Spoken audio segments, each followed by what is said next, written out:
4 college friend Aamir, Rohit, आमना, सारा। वो weekend पर कुछ अजीब करना चाहते थे, कहीं जाना चाहते थे, जैसा कि जंगल एडवेंचर। उन्होंने सोचा क्यों ना जंगल में जाए। तो उन्होंने फैसला किया क्यों ना हम इसके लिए अमेज़न को चुनें। अमेज़न दुनिया का सबसे बड़ा जंगल है, जहाँ पर दरख्तों की इतनी छाँव से रोशनी भी नहीं घुस सकती। खैर, वो लोग वहाँ पर पहुँचे और उनका जंगल एडवेंचर शुरू हो गया। अब पता नहीं उनके साथ क्या होने वाला था, क्योंकि वहाँ पर बहुत कुछ है। कुछ देर बाद जब वापसी का वक्त था तो अंधेरा छा चुका था। कोई नहीं जानता था वहाँ कौन रहता था। बारिश तेज हो चुकी थी, मगर कुछ देर बाद बारिश रुक गई और बिजली कड़कना शुरू हो गई। आज वो बहुत डर चुके थे।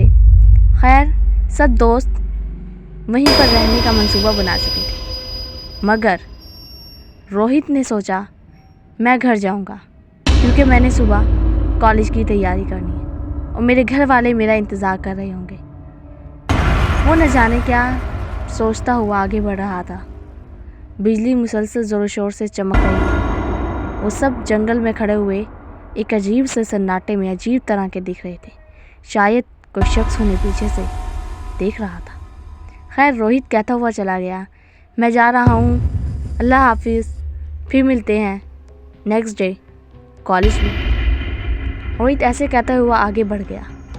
वो रास्ते में चलता हुआ आगे बढ़ रहा था। जंगल मुकम्मल तौर पर सुनसान था। खैर, उसे पीछे से एक आवाज़ महसूस हुई। चलते चलते उसने पीछे मुड़कर देखा तो कोई शख्स अजीब जानवर की सी नुमा जिसामत के साथ पीछे मुड़कर बैठा हुआ था। रोहित ने उसे कहा, भाई, क्या तुम जानते हो यहाँ पर कोई बस स्टेशन हो? मुझे घर जाना है। रोहित इंतजार करता रहा, मगर उस जानवर नुमा जिसामत के शख्स ने कोई जवाब न दिया। रोहित ने सोचा क्यों ना वापस जाया जाए, क्योंकि ये शख्स जवाब नहीं देगा। खैर, रोहित अपने काम की तरफ वापस पलट गया। वो बहुत तंग आ चुका था, क्योंकि वो उस जंगल में तन्हा था। उसे डर लग रहा था। उसने मोबाइल की लाइट जलाई तो बैटरी लो थी और मोबाइल फ़ौरन बंद हो गया। अब तो उसकी रोंगटे ही खड़े हो गए, क्योंकि वो बिल्कुल अकेला था। उसे एक जगह से रोशनी आती दिखाई दी। अरे, ये क्या है? मुझे रोशनी नज़र आ रही है। खैर, वो उस रोशनी को देखते हुए आगे बढ़ रहा था तो उसके तो खुशी के ठिकाने ही नहीं रहे। आगे बस स्टेशन था। बहुत से लोग वहाँ पर बैठे हुए थे और कुछ लाइन में लगे हुए थे। शायद बस का इंतज़ार हो रहा था। खैर, रोहित भी उन्हीं में लाइन में लग गया और बस का इंतज़ार करने लगा। शायद बस आने वाली थी। वो लाइन में खड़े थे और अचानक से बस आ गई। रोहित खुश हो गया कि मैंने सही किया, मैं जंगल से निकल आया। अब वो पता नहीं कहाँ होंगे। खैर, उसने सब लोगों को आगे बढ़ने के लिए कहा।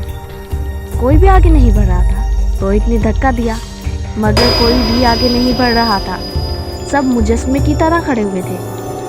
रोहित परेशान था, मगर उसने जाना था अपने घर, तो वो अकेला ही बस की तरफ निकल गया। खैर, वो बस में जाकर लास्ट वाली सीट की सेकंड लास्ट सीट पर बैठ गया। बस में अजीब तरह से गंद फैला हुआ था। कुछ बच्चों के खिलौने थे और कुछ स्टूडेंट्स के बैग। आखिर पता नहीं क्या हो रहा था। खैर, रोहित ने विंडो से फिर बाहर देखा तो लोग वैसे ही मुजस्मे की तरह खड़े हुए थे।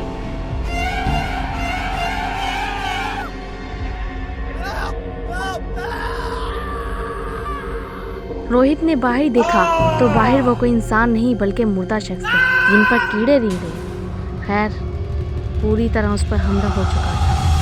रोहित अब बच नहीं सका था। उसका खून पूरी गाड़ी पर फैला था। एक खौफनाक चीख के साथ रोहित की आवाज़ बंद। रोहित भी मुर्दा लोगों में शामिल हो चुका था। उस पर भी मुख्तलिफ तरह के मेंढक छोड़ दिए गए थे और मुख्तलिफ तरह के जानवर। शायद अगला शिकार उसके बचे हुए 3 दोस्त थे। अगर आप भी कोई कहानी देना चाहते हैं तो अगर आप चाहते हैं कि हम उस पर कहानी बनाएं तो आप हमें वो कहानी कमेंट में बता सकते हैं, तो मैं वो कहानी बनाने की फुल ट्राई करूँगी।